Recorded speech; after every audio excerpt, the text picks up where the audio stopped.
আর বিশ্ব নবী, মায়ার নবী, দয়ার নবী বশিরের কপালের মধ্যে চুম্বন করছেন। বিশ্ব নবীর চোখে পানি, বশিরের চোখে পানি। এইবারে বিশ্ব নবী কচি বশিরকে বলেন, হে বশির, তোমাকে সুসংবাদ দিয়ে দেই, তোমার বাবা জান্নাতে আছে, তোমার বাবা জান্নাতে আছে। দুইটা সুসংবাদ। একটা হলো, তুমি নিজেও যদি সবর করো, ধৈর্য ধরো, কিছুদিন পরে, কিছুকাল পরে তোমার বাবার সাথে জান্নাতে তোমার মুলাকাত হয়ে যাবে। দ্বিতীয় নম্বর সুসংবাদ শুনে নাও, দুনিয়ার জীবন তোমার কিভাবে কাটবে? তোমার মা নাই, বাবা নাই, না না না, তোমার মা আছে, বাবা আছে। ইয়া রাসূলুল্লাহ, ইয়া হাবিবাল্লাহ, আমার মা বাবাকে বিশ্বনবী ফরমান, আমি দু জাহানের বাদশা রাহমাতুল লিল আলামিন, তোমার জন্য যদি বাবা হয়ে যায়, আমার বিবি আয়েশা যদি তোমার জন্য মা হয়ে যায়, তোমার জন্য কেমন লাগবে? তোমার কেমন লাগবে? এইবার ছোট্ট বশির চোখে পানি, এইবার হা হতাশ করছিল। বিশ্বনবীর জবান মুবারক থেকে এই কথা শোনার পরে বশির খুশি লাফ দিয়ে উঠলেন, ইয়া রাসূলুল্লাহ, ইয়া হাবিবাল্লাহ, আমার আর কোনো দুঃখ নেই, আমার আর কোনো কষ্ট নেই। আমার যখন বাবার কথা মনে পড়বে, আপনার সামনে এসে আপনাকে বাবা বলে ডাকবো। মার কথা মনে পড়লে আমি আম্মা জান আয়েশার কাছে চলে যাব। এর চেয়ে বড় সৌভাগ্যের কিছু আছে? ভাইরা আমার, বন্ধুরা আমার, এই যে টুপি, দাড়ি, নামাজ, ইসলামের প্রতিটা অংশ, কোরআনের প্রতিটা আয়াত, আয়াতের প্রতিটা শব্দ, প্রতিটা অক্ষর, এর পিছনে সাহাবায়ে কেরাম থেকে আজ পর্যন্ত নিয়ে, সাহাবায়ে কেরাম থেকে নিয়ে আজ পর্যন্ত অসংখ্য অগণিত পুরুষ এবং নারীর জীবন এবং কুরবানি নিহিত আছে, জড়িত আছে। লক্ষ লক্ষ মানুষের জান এবং মালের কুরবানি এর সাথে। এই যে কোরআন, এই কোরআনের এক একটা আয়াত খুঁজবেন, এক একটা আয়াত আর এক একটা অক্ষর, এই অক্ষরের সাথে মনে করবেন লক্ষ লক্ষ নারী পুরুষের জান আর মাল আর ইজ্জতের কুরবানি এখানে জড়িত আছে। এমনি আসে না। আজকে তো আমরা ইসলামটাকে তামাশা বানিয়ে নিয়েছি। এটাই বলছিলাম, কি পরিমাণ কুরবানি, আর অসংখ্য। বিশ্ব নবী কুরবানি দেন নাই? আমার নবীর ত্যাগ ছিল না? সারাটা জীবন আমার নবীর ত্যাগ, সাহাবায়ে কেরামের ত্যাগ, কি পরিমাণ ত্যাগ তারা করেছে। এই সামান্য কষ্টের কারণে আশা করি আল্লাহ তাআলা আমার আপনার ময়দানে মাহশারে ওই তাদের কাতারে আল্লাহ তাআলা জায়গা করে দিবেন। এই অর্জনটা কি কম না বেশি? ছোট না বড়? এদের আমরা খুশি না? সকলেই আমরা কালিমাতুশ শুকর আদায় করে বলি আলহামদুলিল্লাহ।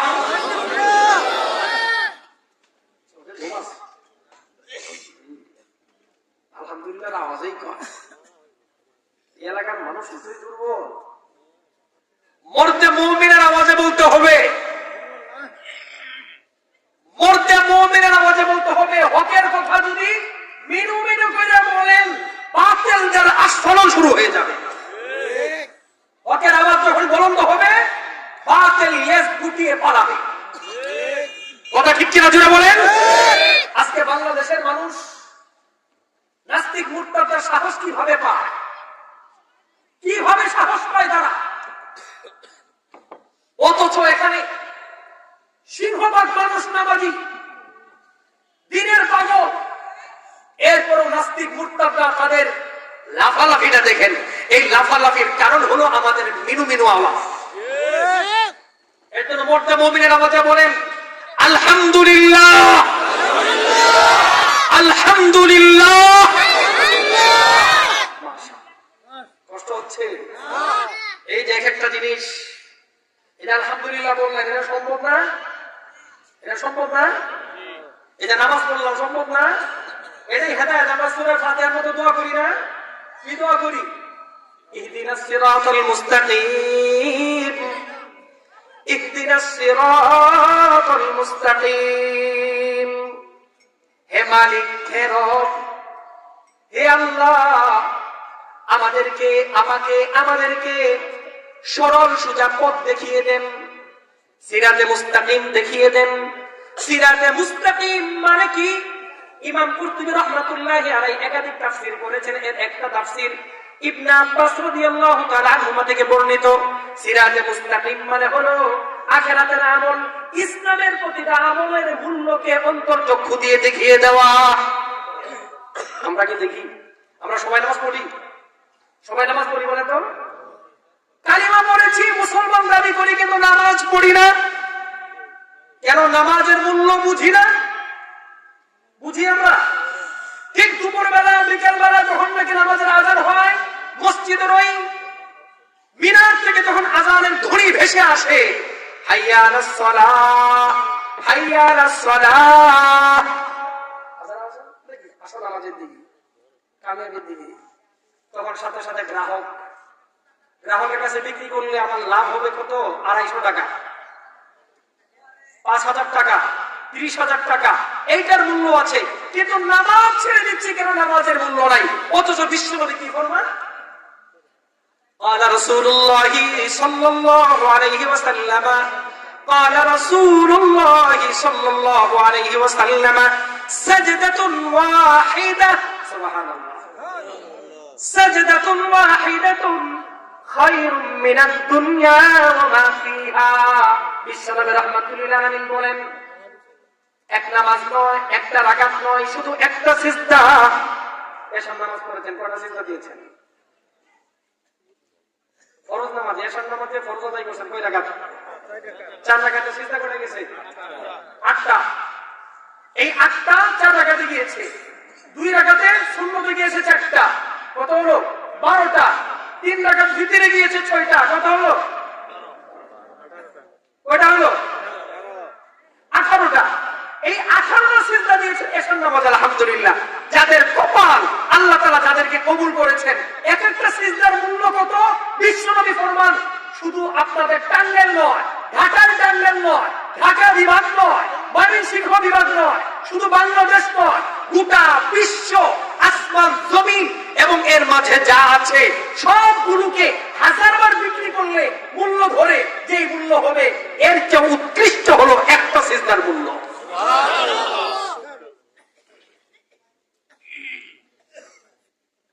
যাদের আমাদের অন্তর্চক্ষু অন্ধ, চর্মচক্ষু খোলা, তাদের কাছে দুনিয়ার মূল্য আছে। কথা ঠিক কিনা বলেন? যাদের অন্তরটা অন্ধ, দুনিয়া খোলা, আর যাদের চর্মচক্ষুর চেয়েও বেশি পাওয়ারফুল হলো অন্তর্চক্ষু, বাস্তবতা যারা উপলব্ধি করতে পারে, আল্লাহু আকবার, এটাই হলো হেদায়েত। এই দোয়াই করা হচ্ছে। একজন বড় আল্লাহর ওলি ছিলেন, যার নাম ছিল বাহলুল। কি নাম ছিল? নাম শুনেছেন আপনারা? ওই ঘটনার দিকে যাবো না। বাদশাহ হারুন রশিদের আমলে, কথা বলে আসছে কিনা? আব্বাসের খলিফা খুব প্রভাবশালী বাদশা ছিলেন বাদশাহ হারুন রশিদ। তার জামান, আপনি চিন্তা করতে পারেন, তার রাষ্ট্রের পরিধি। এই বাদশাহ হারুন রশিদের জামানে বুজুর্গ ছিলেন বাহলুল। এই বাহলুলের উপাধি ছিল 2টা। কয়টা? কেউ কেউ ডাকতো বাহলুল দানা, দানা মানে জ্ঞানী। আর একটা শ্রেণী ছিল সমাজে, ডাকতো বাহলুল মাজনুন, পাগল। মজনুন, পাগল। যারা পাগল ডাকতো এটাও ঠিক, যারা বলতো জ্ঞানী এটাও ঠিক। বলেন, জ্ঞানী মানুষ কোনোদিন পাগল হয়? পাগল কোনোদিন জ্ঞানী হয়? জ্ঞানী হইলে পাগল হবে না, পাগল হলে জ্ঞানী হবে না। এক ব্যক্তি তো 2টা হয় না, কিন্তু 2টা কেন ডাকতো? ডাকতো এর জন্য যার চোখ যেমন তেমন করে দেখতে থাকে। যারা জ্ঞানী তারা দেখতে পেত বাহলুল জ্ঞানী, আর যারা নাকি পাগল তারা তাদের পাগলের চোখ দিয়ে দেখতো বাহলুল হলো পাগল। এইবার রহস্যটা কি? যারা বলতো পাগল, এই পাগল বলার কারণ কি? কারণ হলো এটা যে বাদশাহ হারুন রশিদের খুব শ্রদ্ধা মহব্বতের মানুষ ছিল বাহলুল। চিন্তা করেন, তৎকালীন সময়ে ইসলামের ফুতুহাতের যুগ, মুসলমানের ঘরে ঘরে স্বর্ণ রূপা প্রচুর পরিমাণে, সম্পদ, প্রচুর সম্পদ। তো বাহলুলের ঘরটা ভাঙা, তার কোনো জায়গা নাই। রাষ্ট্রনায়ক বাদশা যে আছে তার সাথে গভীর সম্পর্ক, গভীর সম্পর্ক। এখন এই বাদশার সাথে গভীর সম্পর্ক, বাদশার সাথে সম্পর্ক থাকলে তো বহুত কিছু হয়ে যায়। কথা ঠিক কিনা? বাদশা যারা ভালো মনে করে তারা তো বহুত কিছু দেয়, যারা দেখ করবে না তারা কিছু দেয় না। কথা ঠিক কিনা? যেমন দেখেন আমাদের বাংলাদেশে স্কুল, কলেজ, ইউনিভার্সিটি, বাদশা আমাদের বাংলাদেশের সরকার যারা আছে, আমরা বলি বাংলাদেশ গরিব বা মধ্য আয়ের দাবি করি, কেউ কেউ বললাম মধ্য আয়ের। এই নাই নাই নাই এরপরও দেখবেন একটা কলেজ, ছোট্ট ইউনিভার্সিটি, ছোট্ট কলেজের জন্য 300-400 কোটি টাকা বাজেট থাকে। বাজেট থাকে কি বছরে বছরে বাজেট 300 কোটি টাকা, 400 কোটি টাকা। আপনি চিন্তা করতে পারেন 400টা কোটি টাকা একটা ছোট্ট প্রতিষ্ঠানের জন্য বাজেট। হাটাজারি মাদ্রাসার জন্য 500 কোটি টাকা বাজেট থাকে। ইনসাফের সাথে বলেন, জানেন এটা? আপনাদের এই মাদ্রাসা 500 কোটি টাকা বাজেট। অর্থাৎ যেখানে কোরআন শিক্ষা দেওয়া হয়, যেখানে হাদিস শিক্ষা দেওয়া হয়, যেখানে ইসলামের চর্চা করা হয়, ওই জায়গায় 1 টাকাও বাজেট নাই। কথা ঠিক কি ঠিক না বলেন? কথা ঠিক কিনা? ঠিক না? অথচ লক্ষ্য করেন কেন? এই জন্য সব জামানাতেই যারা নাকি ইসলাম বলতে নেককার পরহেজগার, কেন জানি এদের দিকে দুনিয়ার নজরে কেউ টাকা মতো সন্দেহই করে না। কেন? এদের সাথে সম্পর্ক কার? আল্লাহ তাআলা। কথা বুঝলেন? বাদশার বাদশাগিরি, মন্ত্রীর মন্ত্রিত্ব, রাষ্ট্রের রাষ্ট্রত্ব, সব কিছু টিকে আছে এই সমস্ত প্রতিষ্ঠানের কারণে। আরো বলবো, আর কি স্পষ্ট করি, গত কয়েকদিন পূর্বে একটা ঢেউ গেল না কমলা? একটা ঢেউ গিয়েছে না? এই ঢেউয়ে কেমন ঢেউ এসেছিল? আমেরিকার প্রেসিডেন্ট ট্রাম্প কত উচ্ছৃঙ্খল সাহসী, দেখছেন? কাঁদতেছেন, দেখেন নাই? জাস্টিস ট্রুডো, কানাডার প্রেসিডেন্ট, কেঁদে কেঁদে চোখ লাল করে রাগ খুলে ফেলেছে।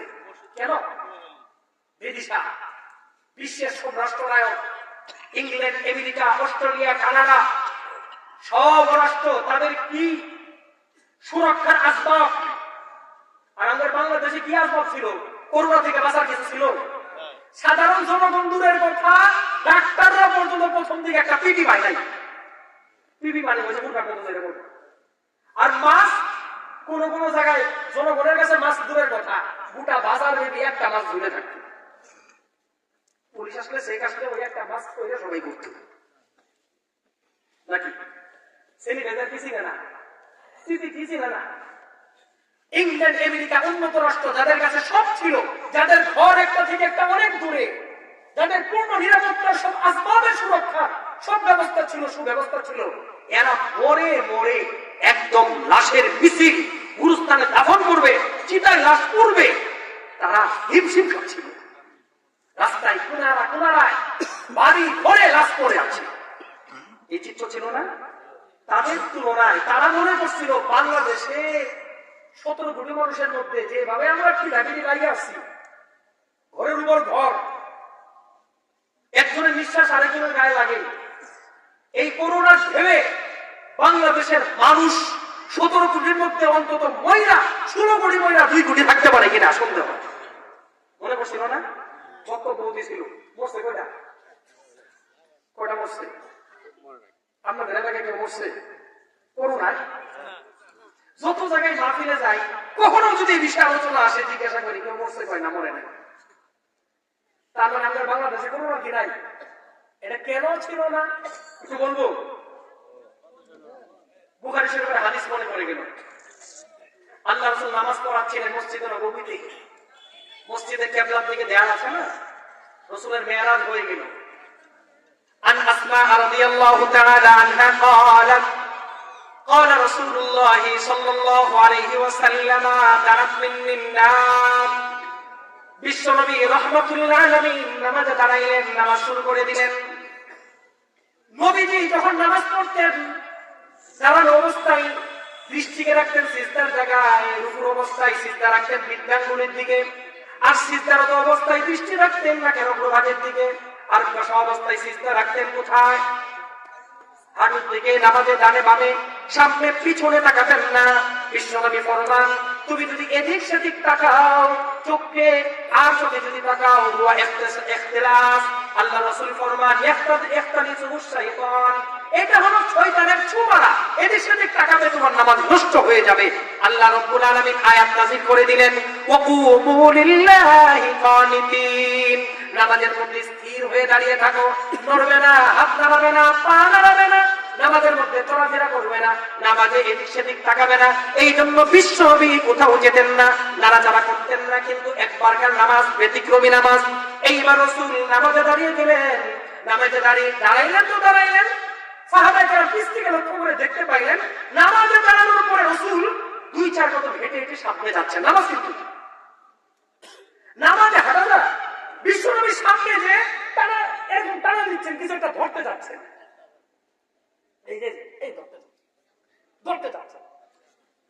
সাহাবায়ে কেরাম অস্থির, নামাজে তো কিছু বলতেও পারছে না, কারণ বিশ্বনবী কোনদিন নামাজে চোখে দেশে তাকান না, হেঁটে হেঁটে কি একটা ধরতে যাচ্ছেন, এটা তো হইতেই পারে না।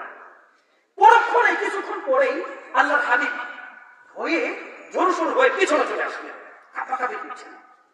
আর সাথে সাথে রাসূল এটা বললেন ইয়া রাব্বি ওয়া আনা মাহুম, নামাজ শেষ করলেন। এইবার নামাজ যখন শেষ হয়ে গেল, নামাজটা শেষ হয়ে গেল, সাহাবায়ে কেরাম জিজ্ঞাসা করলেন ইয়া রাসূলুল্লাহ, ইয়া হাবিবাল্লাহ, আজকে নামাজরত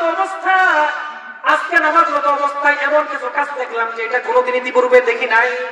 বিশ্বনবী ফরমান কি দেখেছো? ইয়া রাসূলুল্লাহ, ইয়া হাবিবাল্লাহ, দেখলাম নামাজে হেঁটে হেঁটে সামনে দিয়ে কিছু একটা ধরতে যাচ্ছেন, আবার পরক্ষণেই দেখলাম ভয়ে জোরসোর হয়ে পিছনে চলে আসলেন, এমন তো কোনোদিন দেখি নাই। কারণ কি ইয়া রাসূলুল্লাহ, কারণ কি? এইবার বিশ্বনবী ফরমান হে আমার সাহাবীরা শোনো, নামাজে আমি যখন অগ্রসর হলাম, সামনে কিছু একটা ধরতে যাচ্ছিলাম, এর কারণটা হলো বুখারী শরীফের হাদিস, দারাত মিনিল জান্নাহ, আমার সামনে রব্বুল আলামিন চোখের থেকে নিয়ে জান্নাতের মধ্যে যে পর্দা আছে, রব্বুল আলামিন এই পর্দাটা সরিয়ে দিয়েছিলেন, আমার একদম সামনে জান্নাত উপস্থিত করে দিয়েছিলেন। সুবহানাল্লাহ, জান্নাতের পরে সামনে, আল্লাহু আকবার, জান্নাত কোথায়? নামাজের অবস্থায় জান্নাত আমার সামনে।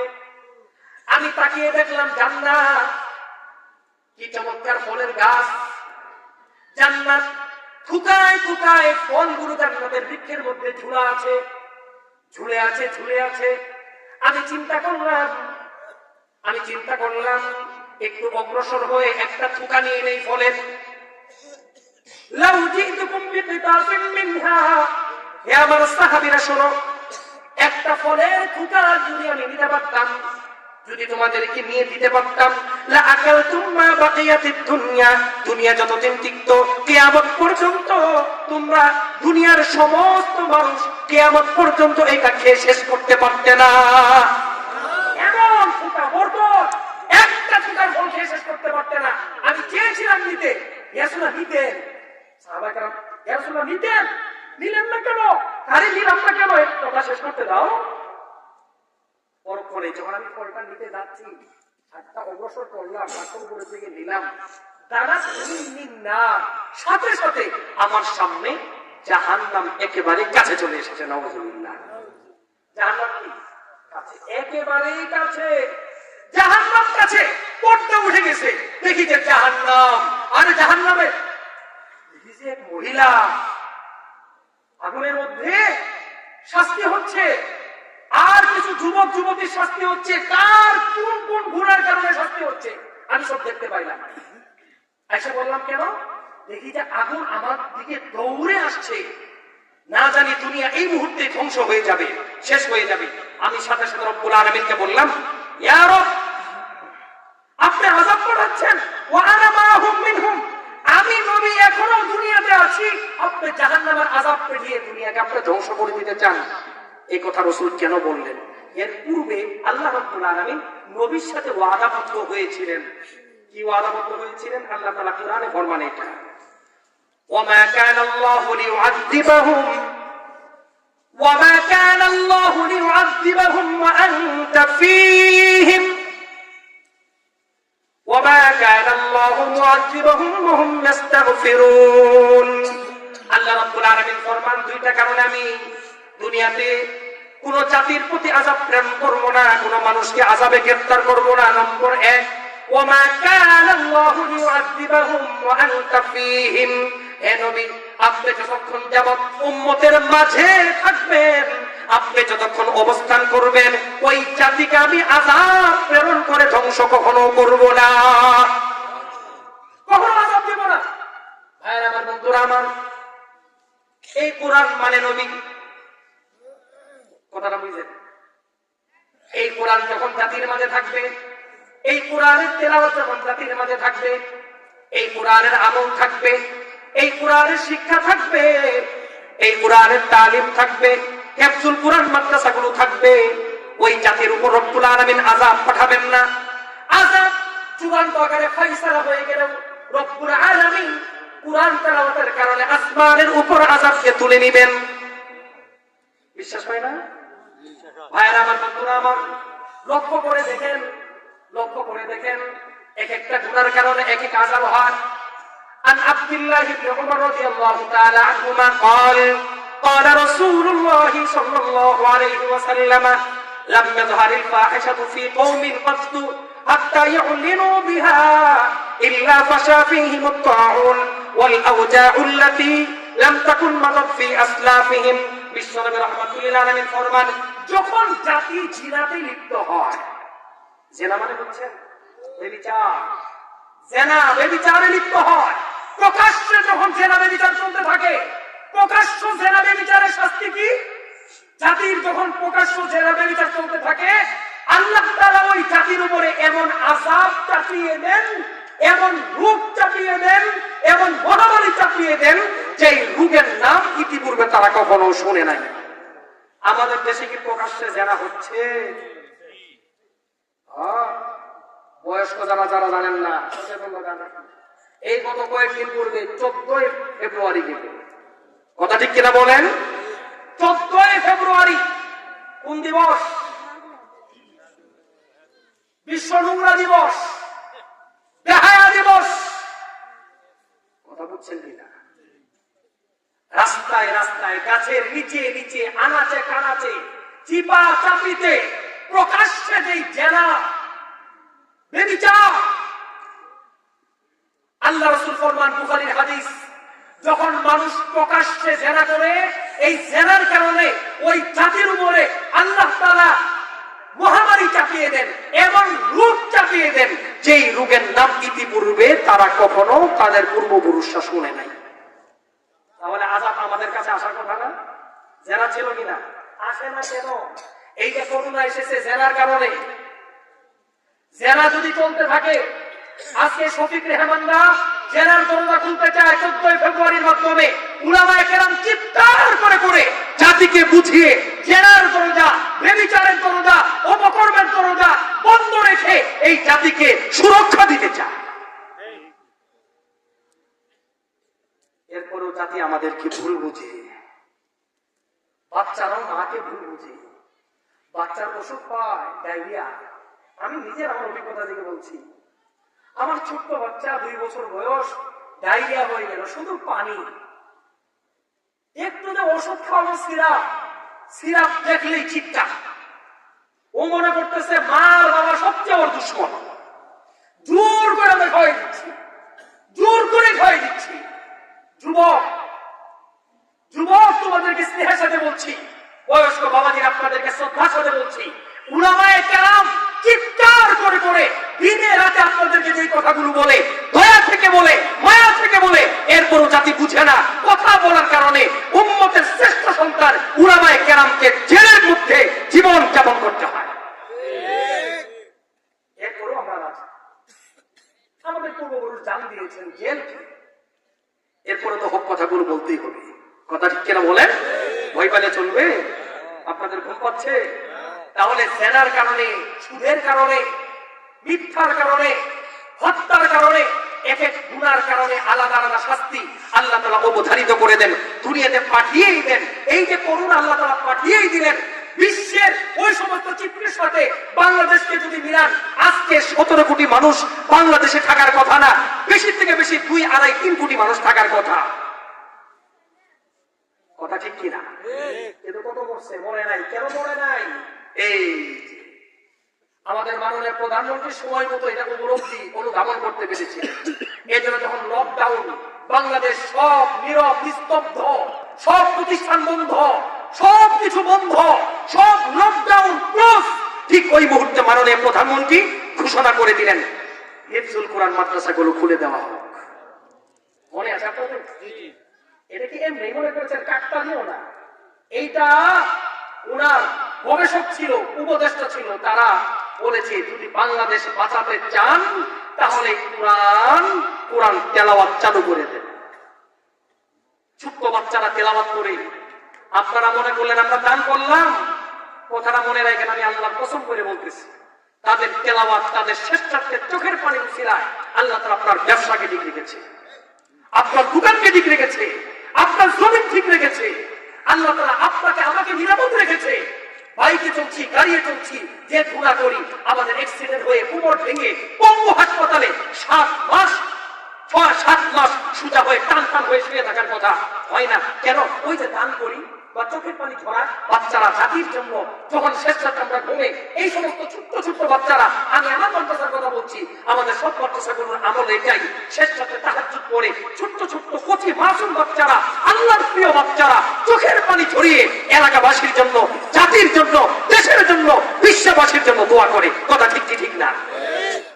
তাদের চোখের উসিলায়, পানি উসিলায় আল্লাহ তাআলা আপনাকে আমাকে হেফাজত করে বরকতের দরজা খুলে দেয়, আর আমরা দান করতে পারি। ইনকাম ঠিক আছে, সুস্থতা ঠিক আছে, সব ঠিক আছে। আমরা মনে করি আমরা দান করলাম, আমাদের কারণে ওরা চলে। কথা মনে রাখবেন, বাংলাদেশ সরকার থেকে নিয়ে, সচিবালয় থেকে নিয়ে, ইউনিয়ন পরিষদ পর্যন্ত সব জায়গায় প্রশাসন, রাজনীতি, ব্যবসা, প্রতিষ্ঠান, কর্পোরেট সব কিছু আমাদের চলে হলো এই সকল বাচ্চাদের চোখের পানি উছিলা। আর এদের জন্য আলাদা কোনো বাজেট নাই, কি নাই? বাজেট আছে? বাজেট নাই, লক্ষ্য করেন। আরেকটু কথা বলি, এই শিক্ষাটা কি শিক্ষা? বলেন তো, কোরআন শিক্ষা কি শুধু আখিরাতের জন্য? আমি জামালপুরে আমাদের এক র্যাব কমান্ডার ছিলেন, 2008-এ, বাড়ির রাজশাহী। আমার খুব ভক্ত ছিলেন, তখন তো খুব জিএমবি উৎপাত চলছে, হুজুর মানেই জিএমবি। এই একটা সময় গেছে না? আমাদের সাদা সিধা জাতি বুঝে না, যারা উলামায়ে কেরাম চিৎকার করে আমরা বুঝাই, মানুষের জান, মাল, ইজ্জত কাবা ঘরের চেয়েও বেশি দামি, ক্ষতি করা হারাম। আর এই উলামায়ে কেরামকে আপনারা আপনাদের জানের দুশমন মনে করে ফেললেন? সবাই না। আমি কালো একটা ব্যাগ নিয়ে উঠেছি ট্রেনে, দেখেছি এই কালো ব্যাগটা কার? কুট্টাই করায় ভদ্রলোক, মাথায় চুল নাই। আমিও হাসতাম, একটু চেঁচা করে, অনেকক্ষণ বলে চেঁচায়। আমি বললাম যে ভাই কি হয়েছে? ব্যাগ এটা কার? আমার ব্যাগ আমার। হুজুর ব্যাগে কি আছে? আছে বললাম তো জামালপুরের বগি, জামালপুর সবাই বুঝতে আমার চিনে, অধিকাংশ মানুষ ওইটা চালা চিনে না, হয়তো বা কোনো সরকারি কাজে আসছিল। আমি বললাম আছে, আপনি বয়ে থাকেন। কি আছে? আছে।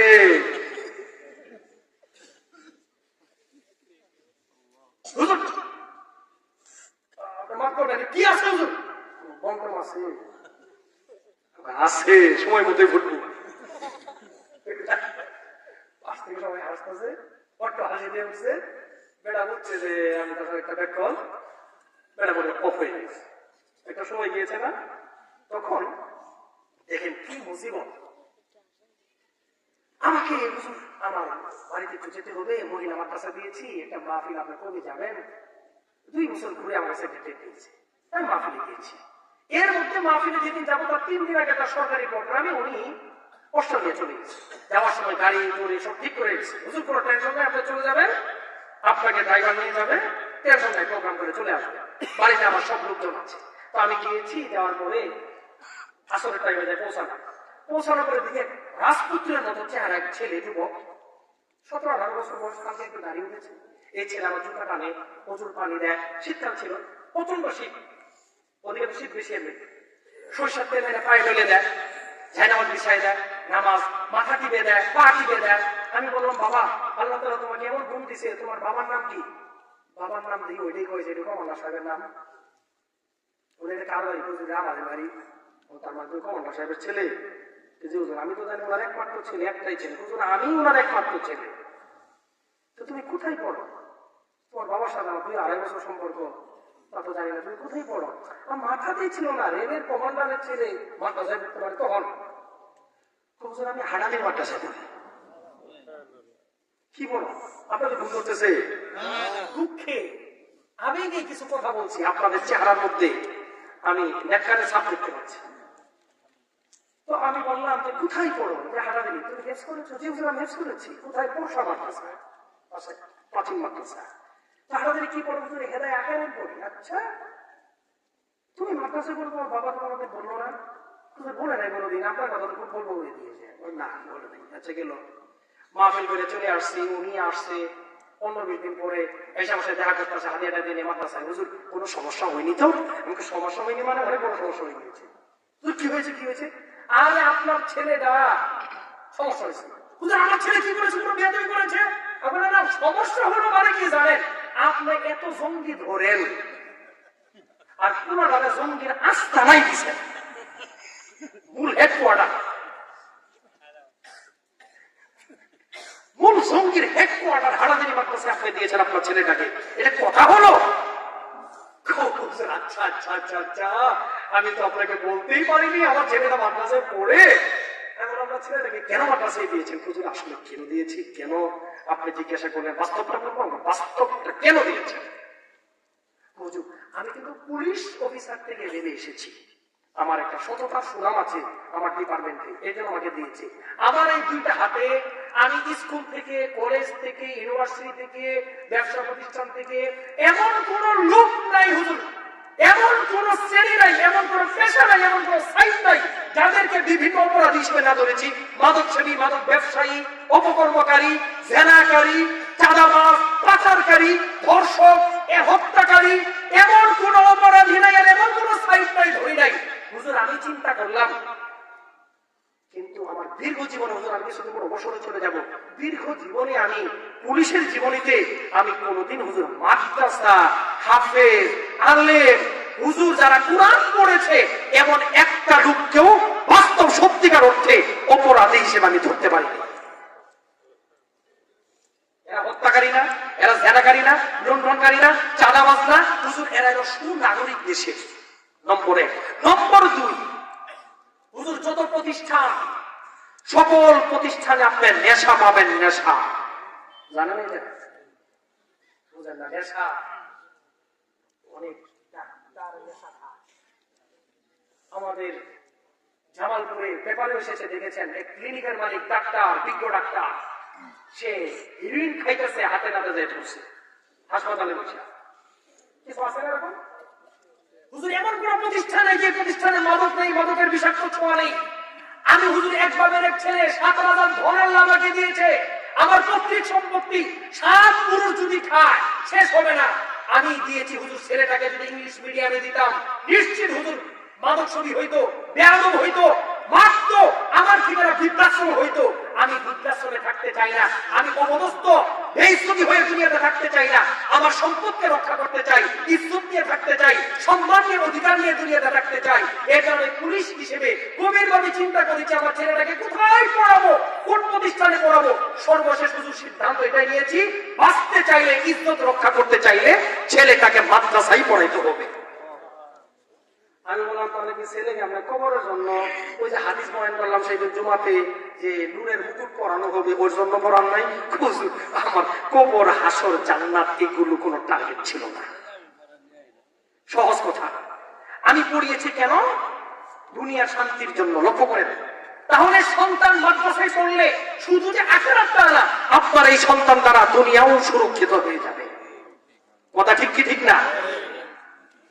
আরেকটা ঘটনা দেখেন, এগুলো জ্বালার ভিতরে ব্যথা। এক ভদ্রলোক, বহু বড় শিল্পপতি, মহব্বত করে ব্যক্তিগত ভাবে, ওনাকে বললাম আমাদের হুসাইনিয়া মাদ্রাসায় কিছু দান করতে পারে, একটা জেনারেটর লাগে, সেন্ট্রাল জেনারেটর, বহুত বড় জেনারেটর, কিনতে লাগবে 17 লক্ষ টাকা, আপনি একটা দিতে পারেন। আপনি আপনার বস দিতে পারে, ওনার বস হইলো ওনার ভাতিজা চেয়ারম্যান, কোটি কোটি টাকা, অকাতর টাকা দিলা, 3-4 কোটি টাকা কোথাও গেল দিয়ে আসলো, খরচ করলো, তার কাছে কোনো ব্যাপারই না। বললাম যে 17 লাখ টাকা লাগতে পারে, তো হুজুর আপনাদের টাকা আনিয়া না কৌমি, চাচাই মুরব্বী, এটা হলো আমাদের কৌমি। হুজুর দুঃখিত, আমার স্যার কৌমি মাদ্রাসায় 1 টাকা দান করে না। কেন? কৌমি মাদ্রাসার ছাত্র যারা পাশ করলো, অসংখ্য অথর্ব, এরা কিচ্ছুই জানে না, জাতীয় দেশের পূজা। আমি বললাম তাই। আচ্ছা, গল্প করতে করতে এর মধ্যে জোহরের আজান হয়ে গেল।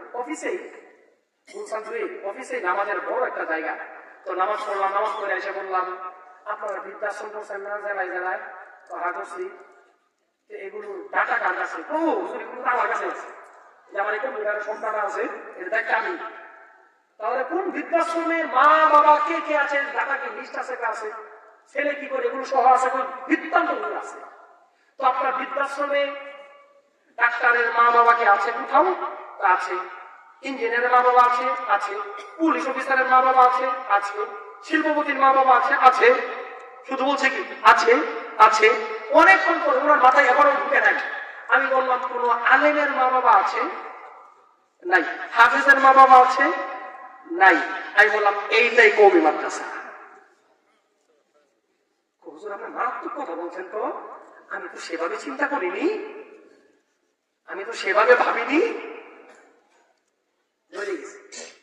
এই কোরআন শুধু আখেরাত না, কবর না, যারা সন্তানকে কোরআনের শিক্ষা অর্জনের জন্য মাদ্রাসায় দিতে পেরেছেন, আপনার কপাল উভয় জগতেই উজ্জ্বল। জোরে বলেন সুবহানাল্লাহ।